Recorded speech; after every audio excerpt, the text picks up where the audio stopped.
Tonight in Medical Rounds, we're talking about seizures. November is dedicated to epilepsy awareness, and seizures are associated, of course, with this condition. Joining us live is Dr. Erica Schuyler. She is an epilepsy specialist at the Comprehensive Epilepsy Center at Hartford Hospital to tell us more. And we thank you for being with us tonight, Dr. Schuyler. Thank you. Well, first tell us, what is a seizure? We know there are many different kinds. Overall, generally, can you say it's like maybe an electrical storm in the brain?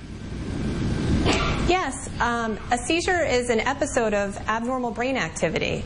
For some people, a seizure can result in loss of consciousness and a convulsion where their body may stiffen and shake. But there are many types of seizures, including some that present with much milder symptoms such as staring spells, involuntary jerking, or sometimes rhythmic shaking of one side of the body. Well, what can we do to help someone who has epilepsy? What are the treatments available at the Neuroscience Institute at Hartford Hospital? Sure. Well, when we see patients at the Comprehensive Epilepsy Center, we collect a lot of information from the patient, their medical records, their family, and we also do quite a few diagnostic tests such as MRI of the brain, EEG to look at the brain waves, and sometimes admitting them to the hospital to record their seizures. We do all of this to try to really confirm their diagnosis, get as much information as we can about their seizures so that we can really pick the best treatment for them. And once there is a diagnosis of epilepsy, does the patient have to change his or her life in a dramatic way?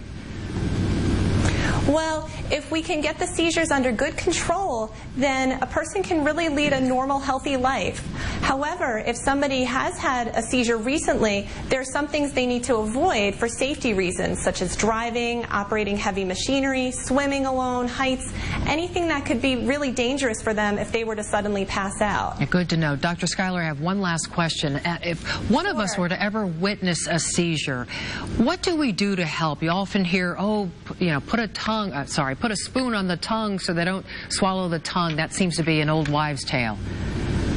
Yeah, so if somebody is having a convulsion or a generalized tonic-clonic seizure and you're with them, the first thing to do is really just to remain calm, make sure that there's nothing around the person that could be dangerous if they were to bump into it, and roll them gently onto their side. That's to protect the airway. If they have anything tight around their neck, you can loosen that, maybe put something soft under their head, but never try to hold them down, and you should never try to put anything inside someone's mouth who's having a seizure. So keep that airway open. That's good to know. Thank you so much, Dr. Schuyler, for the information tonight. Great insight.